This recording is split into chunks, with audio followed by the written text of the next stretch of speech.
ஒரு காலத்தில் வெயில் மிக்க பெரிய விளையாட்டு மைதானத்தில் மிலோ என்ற புத்திசாலி சிறுவன் வாழ்ந்தான். மிலோவுக்கு பெரிய கனவுகள் காணவே பிடிக்கும். ஒரு நாள் அவர் ஒரு பெரிய இனிப்புகளாலான கோட்டை கட்ட வேண்டும் என்று ஆசைப்படினான்.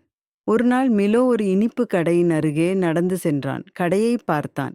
அவன் கண்கள் மகிழ்ச்சியில் ஒளிர்ந்தன. ஆனால் விலையை பார்த்தவுடனே அவன் மனம் நொரைந்து விட்டது. மனம் உடைந்து மிலோ கீழே உட்கார்ந்து விட்டான். அவன் பச்சை இலை பை கூட சோகமாக தொங்கியது. அப்போது வானத்திலிருந்து ஒரு புத்திசாலியான பழைய ஆந்தை பறந்து வந்தது. அது மிலோவிடம் வந்து ஒரு தீர்வைச் சொன்னது. ஒவ்வொரு வாரமும் சிறிது சிறிதாக சேமிக்க ஒரு மாய நாணயக் குடுவை கொடுத்தது. அந்த மாயக் குடுவையுடன் மிலோ ஊக்கமடைந்தான். ஒவ்வொரு வாரமும் ஒரு சிறிய கல்லை அதில் போட்டான். பருவங்கள் மாறின. குடுவை அதிகமாக ஒளிரத் தொடங்கியது.